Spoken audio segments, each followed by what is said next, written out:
اسلام کے جو ہیں 5 ارکان ہیں جو ہم سارے مسلمانوں کے اوپر فرض ہے کہ ہمیں ان کا پتہ بھی ہونا چاہیے، اور اللہ ہمیں توفیق دے تو ہم ان پانچوں پہ عمل بھی کریں۔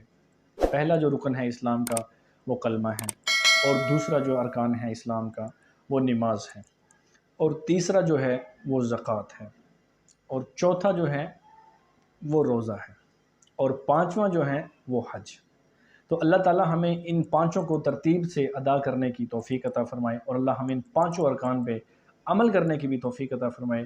کیونکہ دوستو دیکھیں، ہم کلمہ پڑھ لیتے ہیں، مسلمان تو ہیں یہاں، لیکن ہم نماز کی پابندی نہیں کرتے، ہم نماز ادا نہیں کرتے، نماز خشوع سے نہیں پڑھتے، دل سے نہیں پڑھتے، خالص نیت سے نہیں پڑھتے، تو ہماری اس نماز کا کیا فائدہ؟ حالانکہ یہ ہمارے اسلام کا دوسرا ارکان ہے، جو لازم ہے، جو فرض ہے۔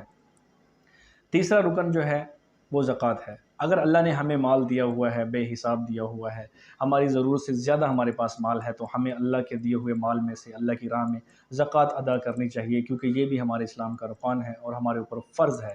جو مالدار لوگ ہیں، جتنے بھی احباب، یہ ہمیں زکوٰۃ دینا لازمی ہے، کیونکہ اللہ تعالیٰ نے قرآن میں ہمیں اس کا حکم دیا ہے، وَأَقِيمُوا الصَّلَاةَ وَآتُوا الزَّكَاةَ، نماز پڑھو اور زکوٰۃ دو، نماز پڑھو اور زکوٰۃ دو۔ تو ہمیں اللہ 5 وقت کا پکا نمازی بھی بنائے، اور اللہ ہمیں دیے ہوئے اپنے مال میں سے زکوٰۃ دینے کی بھی توفیق عطا فرمائے۔ اور دوسری بات، روزہ۔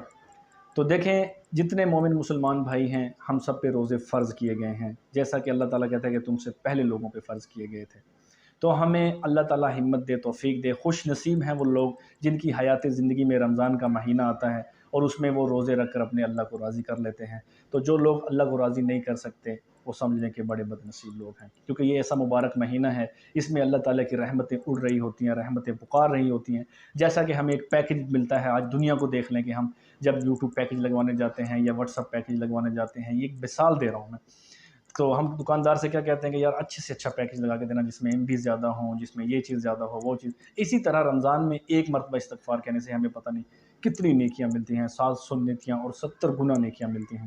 تو میرے دوستو، اسی طرح ہمیں رمضان المبارک کا یہ مبارک مہینہ اللہ نے دیا ہے، جو ہماری مغفرت کا ذریعہ اللہ نے بنایا ہے۔ تو اللہ ہمیں نماز روزہ بھی رکھنے کی توفیق عطا فرمائے، اور اللہ ہمیں رمضان کے مبارک مہینے میں اللہ کو راضی کرنے کی توفیق عطا فرمائے۔ اس کے بعد حج ہے۔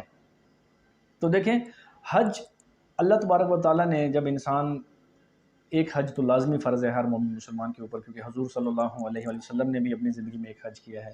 تو حج کی بھی اگر اللہ نے ہمیں ہمت دی ہے، توفیق دی ہے، تو مال ہے، تو ہمیں حج بھی ادا کرنا چاہیے، اللہ کے گھر کا جا کے طواف کرنا چاہیے، اللہ کے گھر کا حج کرنا چاہیے، کیونکہ اللہ تعالیٰ نے رزق دیا ہو تو اللہ کے دیے ہوئے مال میں سے، اللہ کے دیے ہوئے رزق میں سے ہمیں حج بھی کرنی چاہیے۔